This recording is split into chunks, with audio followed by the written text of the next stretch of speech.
let's review Grand Schmidt. So let's say you have U1, U2 until UN, a list of vectors that's a basis.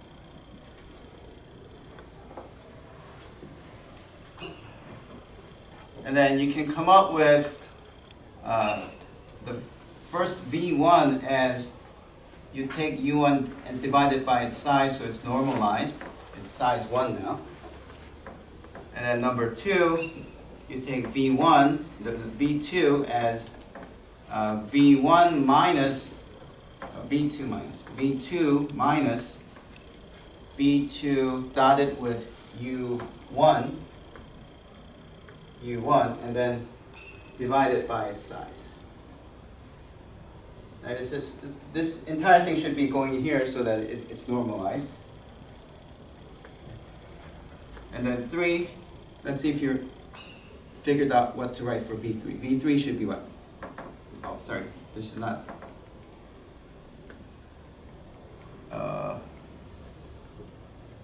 This should be. Sorry, I messed up. Okay, sorry. I messed up. Okay, number 2, V2 should be U2 minus U2 and then V1 with V1 divided by the same thing, where this should be exactly the same as the top one. Okay? All right, so let's see what V3 should be. Okay, what should we write V3 as? U3. So we're working on the next one, right? So we take that next vector here and subtract U3 V2 minus U3 V1 right? And divide by the same thing, its size. And then you keep going until the nth step. You have Vn as Un minus Un Vn minus 1, Vn minus 1, all the way up till Un V1 V1, and divided by itself.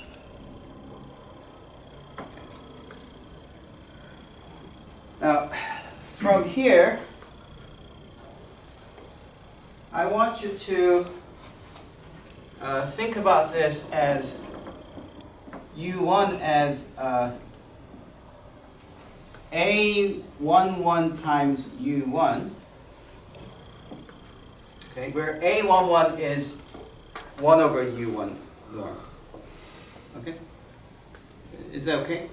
If I say this is same as that, I'm really saying that i.e.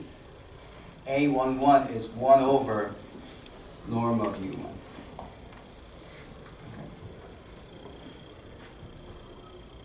And then I can write this as this over this is some number, right? So I'll write that as A22, U2. But then this over this is another number, right? I'm going to call that, with the minus sign, okay? With the minus sign. And I'm going to call that as plus A21 U V1. Okay. Is that okay? Yes? Something over this, I'm going to call it as A22, and this over this, I'm going to call it as A21. Okay. Oh, where each is being divided by itself. Yeah, this is a number. It's horrible looking, but it's just a number. Okay. Yeah. And then this would be A33 U3 plus A32 V2 plus A31 V1. Okay. Is that okay? And then let's see if you understood. So Vn would be what? Vn would be ANN plus ANN minus 1 Vn minus 1 all the way up till AN1 V1. Okay? So you can view it this way. Gram-Schmidt procedure allows us to see that there exist some real numbers, A11, A22, A21, A33, A32, A31, all these numbers, that relates to two bases, where now V1, Vn is an orthonormal basis, right? So yes? For the last part of Vn, is that AN1 times V1? Yeah, AN1 V1. Got it, okay. So this is a orthonormal basis, and they have these linear relationships. But now I'm going to go further and say U1 is equal to 1 over A11 V1, right? Is that okay? I can just take this and divide to the other side, right? Is that okay? And I'm going to rewrite this as U1 is equal to B11 V1, where B11 is 1 over A11. Okay? I'm just trying, because really I'm only interested in the fact that there is some constant. Okay? And another important thing is that in these processes, this number can never be 0 because this is 1 and this size is never 0. That's something that I explained when I was explaining Gram-Schmidt, right? So these numbers are never 0, so you can divide by A11 without worrying about whether this could be 0. It's never 0, okay? So next, what we can do is we can do the same thing for U2 by doing do V2 minus A21 V1. Just move this to the other side, right? And then divide by A22, right? Divide everything by A22. And read this again and say U2 is B22 V2 plus B21 V1. How's that? Is that okay? What is B21? B21 would be negative A21 over A22. Right? That's what you have. But then if you keep doing this, you realize, oh, it's always possible to do that. Now you move these two to the other side and divide by A33, right? And that would make U3 as B33 V3 plus B32 V2 plus B31 V1 all the way up to UN, which will be BNN Vn, right? Plus da da da, and you have Bn1 V1. And once you are convinced in the existence of those B's, we can erase the original Gram-Schmidt and just leave the two vector bases. So here's the result that we just found. It's that V1, V2 until Vn is an orthonormal basis, and the relationship between there's a relationship between those, and I'm also going to rewrite that, but I'll reverse the order so it looks easier. So U1 is V1, 1, V1.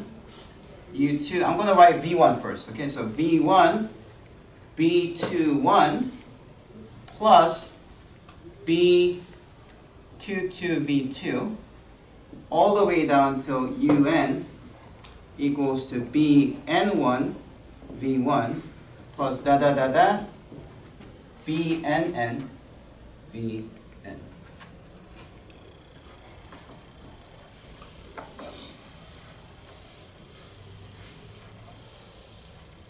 Okay, now let's try to write this down in terms of matrices. So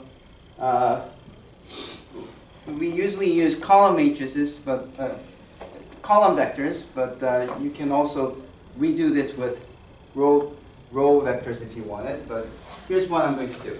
I want to take these vectors and build a matrix out of them by writing these as columns.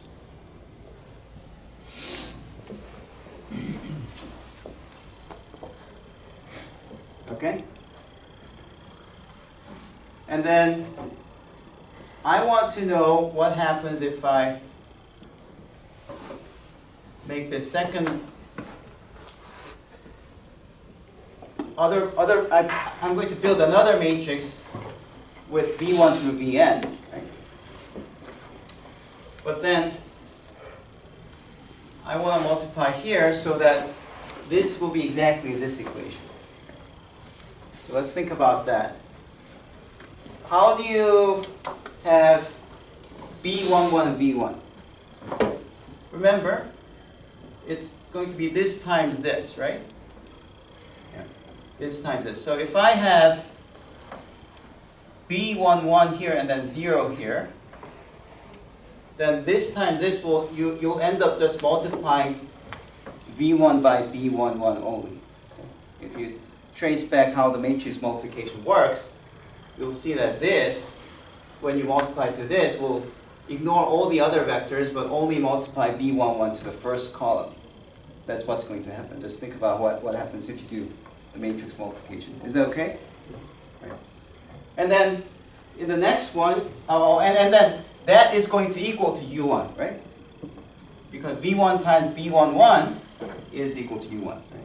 Now let's look at this. I want to multiply B21 to V1 and B22 to V2. Right? So what do? I do B21 to V1, right? And then B22 to V2. Right? And then I put 0 afterwards. Now again, this times this, when you do the matrix multiplication, you will see that B21 will be only multiplied to the first column, B22 will be only multiplied to the second column, and the result will be put into the exact column as this one. So this equation here is encoded like this. Okay. Now, let's see if you understood. What did I put here then? B31, B32, and B33. All the way down to Bn, right? And Bn1. Okay? So what we did was we have some matrix, right? And I've recoded them as this matrix here. What did we call such a matrix? Now these are orthonormal bases, right? If we take orthonormal bases and form a matrix, such a matrix is called a, we just did it, orthogonal matrix, okay? Yeah. So this is an orthogonal matrix, right? And we denote that by Q, usually. And this one is also kind of special because... Isn't that reduced row form? Yeah, this is not reduced row. It's not echelon. Yeah, row. It's row echelon. It's not row reduced echelon form, but it's row echelon form. Row echelon. Yeah. So this is not REF, but it's just REF. Okay? So this is an REF, or this is also called upper triangular. Okay? So people call this R, or upper triangular. I actually don't know why people use Q and R for these, but this one is orthogonal. Now, such a decomposition is pretty important because if you have, just hypothetically, let's say you're trying to solve a very large system of equations, linear equations. We were doing like 3 by 3, and that took a long time. But what if you need to do 100 by 100? Yeah. Now you might wonder, when do we ever get to do 100 by 100 system of equations? We do, actually. Yeah. So let me just give you a quick reason why that such a thing would work. But let's just assume that such a case is true. Okay. So we're trying to have like 100 by 100 matrix times some unknowns x1, x2, and then x100, right? Equals to something else, right? Trying to solve this would be very hard, right? Yeah. By the way, we learned the Kramer's rule, right? But Kramer's rule is almost useless when it comes to solving equations of this form. We usually call this AX equals to B type equation, where A is a matrix, X and B are column matrices, X is the unknowns. For these types, the Kramer's rule is useless because taking the determinant of 100 by 100 is just too long. And for Kramer's, you have to have ratios of determinants, so it's basically a useless formula in this scale. Okay? So instead, what people do is they would calculate the determinant, or they would just try to do so without knowing whether this is has non-zero determinant or not. They'll just try to use the Graham-Schmidt. Okay. Now, if at some point Graham-Schmidt fails, that immediately means that your original one didn't have linearly independent columns, which means that the determinant would have been zero. Okay. And if determinant is non-zero, if the determinant is zero, this wouldn't have any solution, right? So you can't do it. But if the Graham-Schmidt does succeed, what you can do is you can say is that, oh, the original matrix, this one, the columns U1 through UN did form a basis, and you were able to figure out it as a product of an orthogonal times an upper triangle. Now let's think about why this is so nice. Well, if I have this times some unknown equals to something, taking the inverse of this is really easy. How do you take an inverse of an orthogonal matrix? Just transpose, right? That's what we learned, right? So you can just take the transpose and put it in the other side. So in other words, if we have an equation that's already factored as QR times x equals to b, so ax equals to b is now is factored as this, then you can immediately say Rx is equal to Q transpose. But then this one, because this is upper triangular, it's very easy to solve. You can just solve by back substitution, right? So, I mean, for example, if you had something like 1, 0, 1, 2, 3, and then 4, 0, 0, 0, x, y, z equals to 1, negative 2, and 3. Let's say you have something like this. How do you solve this? You just say, oh, this times this, so 4z is equal to 3, so z must be 4/3, right? 3/4, z must be 3/4, and then what do? You just plug it to the next one and say, oh, 2y plus 3z is equal to negative 2. You just plug this in, and then you solve, and that gives you y, and then once you have z and y, then you can plug into the first one, and it gives you the x, right? That's called back substitution. Okay?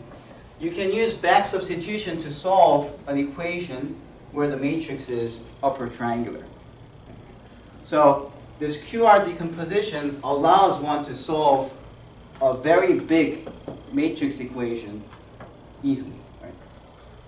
Okay, so now let me just give you a peek at when you would do such a thing.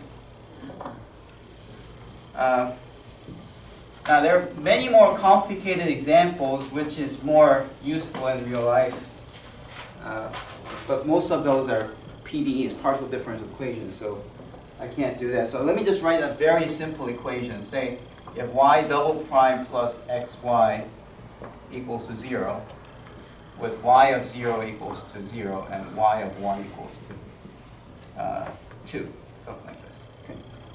Suppose you have to solve such a differential equation. How would you solve it? Well, this x ruins everything, right? If it's constant coefficient, we know how to solve. You can solve by Laplace transforms or you name it, any method, it's easy. But once you have a coefficient which varies with x, the only way you can solve this is what? How do you solve it? No, it's not. Partial decomposition. No. The only way you solve it is by series solutions. You set y as a power series, right, Taylor series, and you have to plug it in.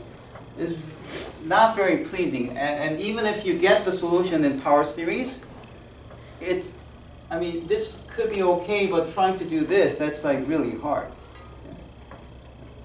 So, if you are to do such a differential equation, let's say you're doing some numerical simulations and at some point you have to solve such a thing, then the only way you can do this is by taking the interval 0 to 1 into n equal parts. Right? So you make a grid system, and then you say y prime at a is same as y of a plus h, where h is 1 minus 0 divided by capital N. N is the size of the grid. Okay? Minus y of a divided by h. Okay? So this is not equal. You have to take limit h to 0, but in a finite grid system, this is your best approximation. Right? And then your y double prime of a would be approximated as this minus, so it's like this over h minus another something, but this thing shifted by h on the minus side. So you do y of a minus y of a minus h divided by h, and then you divide this by h. So if you do that, then and if you simplify, you get y of a plus h plus y of a minus h minus 2 y of a divided by h squared. Okay. That's how you approximate the second derivative. And such a method is called finite difference method. Okay. It's the most basic way of solving a differential equation numerically. Right?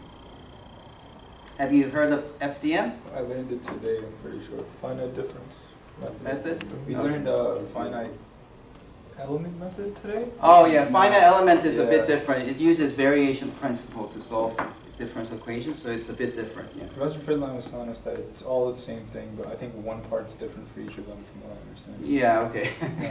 Yeah, Yeah, finite. Yeah, finite element is much more complicated than FDM. Yeah. Unless you choose some basis that's quite simpler. Okay. Yeah. As we said, we're doing it in computer-aided engineering, so we're Okay, using great. MATLAB to solve it. Great.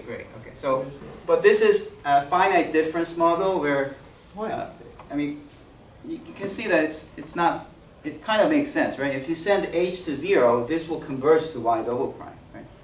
So you have that, and then you just replace this thing right here by, so what you get is, this now turns into y of a plus h plus y of a minus h over h squared. And this is y double prime at a, right? So that's when x is a, and y of a equal to 0. Oh, sorry, I forgot to put the other parts.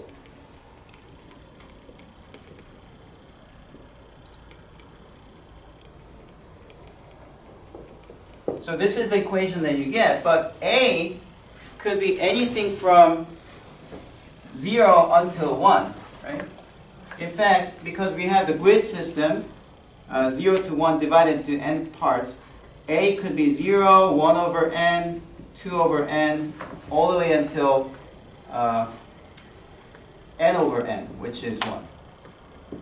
Oh, but also the endpoints can't be used because of this. So h is 1 over n. So what you do is you end up plugging in a as 1 over n 2 over n, 3 over n, and get these equations for y of a. And so for example, if you say a is k over n, and you define y of a as y of k, then this above equation turns into y of k plus 1 plus y of k minus 1 minus 2yk over h squared, so over h squared, plus a is plus a is k over n times yk equals 0. And if you look at this, your unknowns are yks, right? These are your unknowns, because that's what you're trying to solve. You want to know what the function y is, so you have to know these values. But these are really a gigantic linear equation. If n is like 100, 101, 102, then you do get 100 by 100 matrix. And that becomes a gigantic problem to solve. And same thing happens for FEM as well. FEM uses a slightly different approach, but nonetheless, it also gives you matrices of huge sizes. This is FDM? This is FDM. Yeah. Finite Difference model. Yeah. So, so you can kind of think of this scenario. You have a differential equation, an endpoint value problem, where when you're trying to solve it, you end up having to solve a gigantic linear problem, right? And now the next question is, well, I have ax equals to b. And you might say, oh, that's an easy question. The solution is x equals to a inverse b. But no, a inverse is like really hard to get because this is a very large matrix. And if you just use something like Kramer's rule, you're never going to get the answer. It just takes too long, right? What's the most efficient way to do it? QR decomposition. That's where this QR comes in. Okay. Now there are several other methods, especially when A is a sparse matrix. There are some nice methods that you can use. If we have time, we might go through those as well. But this will be like one of the things that you can do. The Graham-Schmidt can be done, and then you can solve. Yes. Where would you use Kramer's rule then? Is it like purely an academic thing? So Kramer's rule, so if you see the Kramer's rule, you feel like you've solved it. You've solved this question of how to solve ax equals to b because you have a formula for it. But it's really a useless formula, and you don't use it in practice. The only time you use it is when your coefficients are letters, just like how we did the exam questions. Oh, okay, so you wouldn't use it. Yeah, if the coefficients are letters, then you can't do these numerical type of calculations, right? So that's when it would be used, but in general, it's a useless formula.